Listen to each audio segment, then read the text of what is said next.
Welcome back to the Anfield Exchange. Now, firstly, before we get into the video, I want to say a massive thank you to everybody that's subscribed to the channel, and I really do hope that you enjoy this content. Now, Alexander Isak, could Liverpool really get a deal done for him this summer?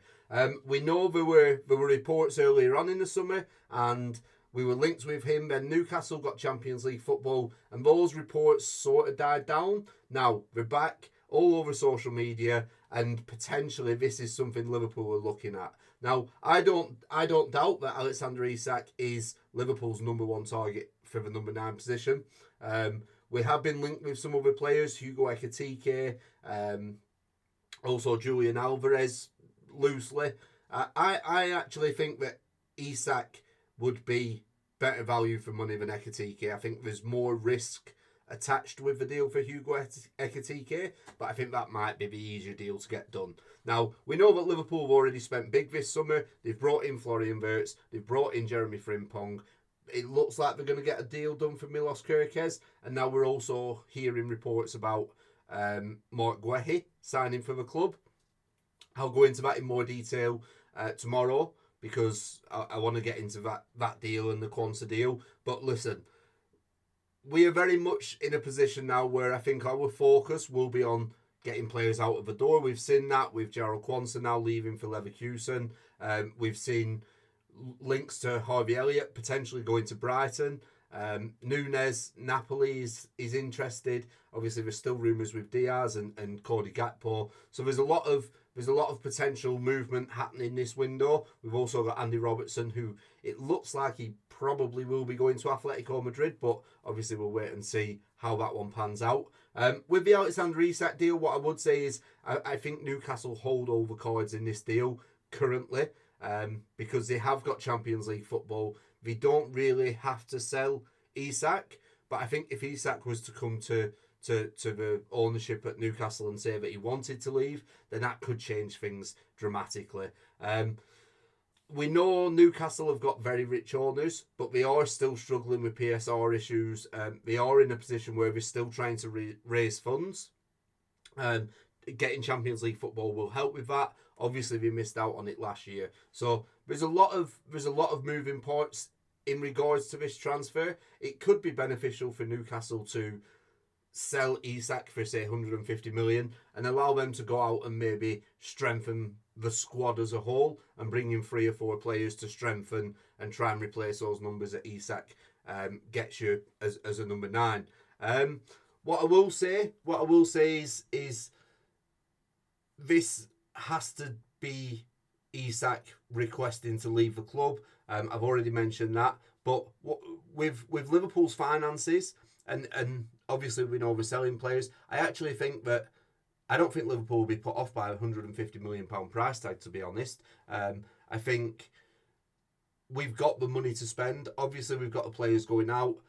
We've qualified again for the Champions League. We've just won the title. And look, we've had pretty much 2 seasons or 3 or 4 transfer windows of not spending any money, bar bringing in Chiesa for 10 million. And look, that money is sitting there. There was a potential link to Moises Caicedo the other summer, 115 million. We didn't end up spending that. We brought in a few midfielders, but we brought in Endo as a sort of replacement for him. I think that cost us about 16 million or something. So there is money in the pot that hasn't been spent yet. And I think that Michael Edwards and Richard Hughes, I genuinely think that they believe Isak is the right player. And yeah, I don't think they'll be put off with the price. We have just seen with Florian Wirtz that they've gone out and spent what will be 116 million.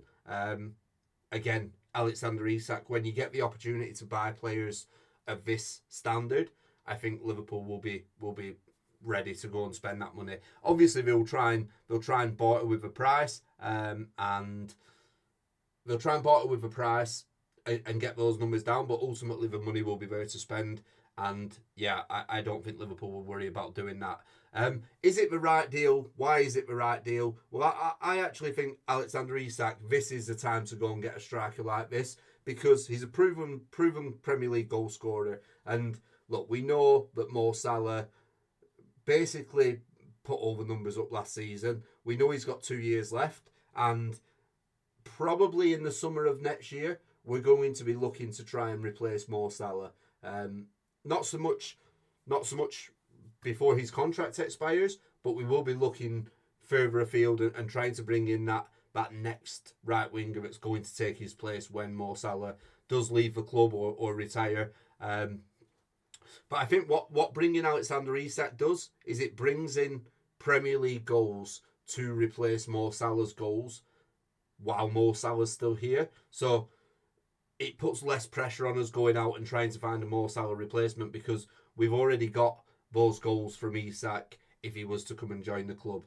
In a similar way, but I think we've signed Florian Wirtz to be more creative, which replaces the creativeness that we've lost from Trent Alexander-Arnold going to Real Madrid. So I think this would be a similar thing where Isak can replace Salah before Salah leaves, and I think that would be massive for Liverpool. What I will say is, it looks like we're willing to spend money in this transfer window, and look, everyone's buzzing, everyone's on side, everyone's pro FSG at the minute, while we're spending money and bringing in these top players. But I think we have to prepare for the future as well, because if we go out and spend 350 million this summer, we know how FSG work, they balance the books, and I think we have to prepare for some quiet, definitely a quiet January transfer window, potentially another quiet summer. But I think that's all right because we've got, what I would say is, I don't want to call it a rebuild, but we have had a little mini rebuild. We've got a new left back in, we've got a new right back in, we've got another goalkeeper that what I believe will be, in Mohamed Ashley, will be Alisson's replacement. We've rejigged the midfield. We've got players like Cody Gakpo in. We're looking for a number 9. We will potentially be looking for a left winger. What we have with players like Florian Wirtz, Jeremy Frimpong, Kirkes, potentially Isak, is we've got players coming in now who will be Liverpool players for 3, 4, 5 years, who have the best years ahead of them, and that will then equal, like I say, quieter windows in the future until it's probably time to replace those players as well. So it is a mini rebuild, but I think what really excites me about this is Liverpool won the league in 2020, and we didn't really follow that up with signings like this, with spending money. We weren't really acting like champions. I think Jordan Henderson and Wijnaldum, players like that, we've probably shown a little bit too much loyalty to them. Whether that was Jurgen Klopp, I believe it probably was. And we knew they didn't have the legs that we needed to play that style of football. With this, it genuinely looks like Arne Slot's come in. He's got credit in the bank. He's gone and won the Premier League, and he's now acting like champions, like a team that want to dominate English football for the next 5, 6, 7, 8 years. And we're bringing in the best players who have years and years ahead of them, and the best football still to produce. I've not seen this in my lifetime as a Liverpool fan. Since I've been born, we've been through the mediocrity. We then got Klopp in, and he sort of built something. He put the foundations in place for Arne Slot to now flourish. And I've never seen this, and I've never been more excited to be a Liverpool fan, to be honest, to potentially look at Liverpool as being a dominant force once again in English football. Look, you're gonna get the Twitter fans, the X fans, if you will, the social media fans who are all going to be saying, "Oh, look at Liverpool spending money. We're still spending the Coutinho money," and you're gonna get all of that. But ultimately, who cares? We're going out and we're doing what we need to do. This is exactly what we should be doing. I don't care if we spend money. I don't care if we spend 116 million on Wirtz, or whether it's 126 million, or whether it goes up to 150 million. It's not my money, but I'm putting my trust within Michael Edwards, within Richard Hughes, even within FSG. And I believe I can trust these guys to do what's best for the club. And I think that's where we're at now. Other clubs have been doing this for years. Man United have been doing it for years. They went and spunked 80 million on Harry Maguire. I don't even know how much he spent on Anthony. Was it about 60, 70 million on Anthony? Jadon Sancho as well. Man City have been doing it. Man City have just gone out and spent 200 million in the January transfer window. They're going to be spending more money in the summer as well. I think Man City are in a situation where they're also going through a sort of rebuild. They're trying to get rid of the aging players. They've obviously got Kevin De Bruyne that's left. They've got players like Bernardo Silva, who probably only has a year or two left at the top level, I would say. Defensively, we've got players like John Stones. Do you know what I mean? They've just let Kyle Walker go. So they're going for a rebuild as well. There's a lot of teams doing it. And look, it's our time now. It's our time to shine. We're going to go and spend the money. We're going to bring in the best players we possibly can. And what I also like about it is I don't believe we're going to go out there and just bring in a player for the sake of it. If Alexander Isak is not available this summer, but he's available next summer, Liverpool will wait. Liverpool will wait. We're not going to go and spend 80, 90, 100 million on Ekitike if Alexander Isak is the man that they want and they can get him next year. I just don't believe that will be the case.